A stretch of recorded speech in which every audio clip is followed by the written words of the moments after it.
আচ্ছা মা, তুই ঘরে থাক, আমি তোর লেগে এক সেট নতুন জামা আর কুরবানি গোস্ত আনতাছি। এই যাও যাও যাও, গরু কাটা হয় না এখনো, পরে আইসো। আচ্ছা ভাই।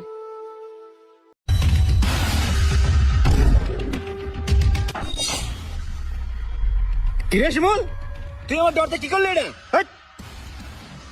তুই পকেটে কি রাখছস? দিবি না বন্ধু, কিছু নাই। কিরে টাকা? তুই আমার ডর থেকে টাকা চুরি করছিস? সি বন্ধু সি। এই তোর জন্য আমি কি না করছি? তোর হাতের সব চিকিৎসা, তোর ওষুধ করে সবকিছু আমি দিছি।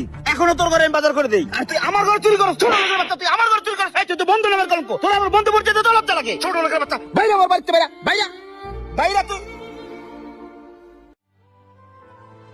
শিমুল তেমন মানুষটা, ওর সাথে আমার হৃদয়ের খারাপ ব্যবহার করা কি উচিত হয়েছে? জিজ্ঞাই তো কেন করছিল? আয় শিমুল, এদিকে আয়।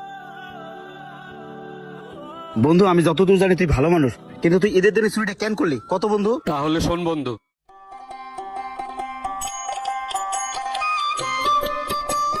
এই যাও যাও যাও, গরু কাটা হয় না এখনো, পরে আইসো। আচ্ছা ভাই।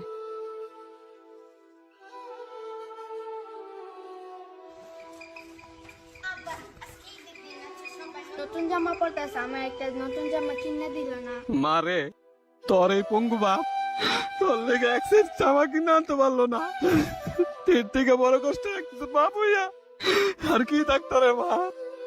আমি তো কিছু জানি না, আমার একটা জামা আর কোরবানি গোস্ত হয় না, আমি তারপর জামা পইরা বাদ খাই। আচ্ছা মা, তুই ঘরে থাক, আমি তোর লেগে এক সেট নতুন জামা আর কুরবানি গোস্ত আনতাছি। ঠিক আছে না? তুই মন খারাপ করিস না। আচ্ছা বাবা। বছর একটা কুরবানির মায়েরা এক টুকরা গোস্ত কোথাও থেকে আইনা দিতে পারতাছি না। আমি একজন ব্যর্থ বাবা।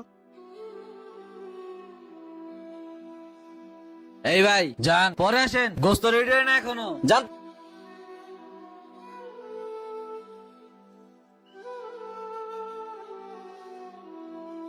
ভাই আপনাকে গোস্ত লাগবো? হ্যাঁ ভাই, 1 কেজি গরুর গোস্তের দাম কত ভাই? 800 টাকা কেজি। 800 টাকা কেজি? জি ভাই। ভাই আমার কাছে না 250 টাকাই আছে। 250 টাকার গোস্ত তাই না? আচ্ছা ঠিক আছে বন্ধু, বাধ্য হইয়া তোর এখানে আইসা আমি চুরি করছি বন্ধু, তুই আমার মাফ করে দে। সরি বন্ধু, আমারই অনেক বড় ভুল হয়ে গেছে। আমারই উচিত ছিল ঈদের দিন তো খোঁজ খবর নেওয়া, কিন্তু কর্মব্যস্ততার কারণে বন্ধু খোঁজ খবর নিতে পারি নাই। নে ধর বন্ধু, এই টাকাটা রাখ, এর জন্য একটা নতুন জামা কিনবি, আর যাওয়ার সময় আমার এখান থেকে কোরবানির গোস্ত নিয়ে যাবি। যা বন্ধু। প্রিয় বন্ধুরা, আমাদের সমাজে এরকম অনেক লোকজন আছে যারা কিনা আমাদের কাছে হাত পেতে চাইতে পারে না এবং কারো কাছে বলতে পারে না, কিন্তু শেষ পর্যন্ত তাদের খোঁজ খবর আমাদের নেওয়া উচিত। কি বলেন বন্ধুরা? ভিডিওটি ভালো লাগলে লাইক কমেন্ট শেয়ার করে যাবেন। সবাইকে ঈদ মোবারক।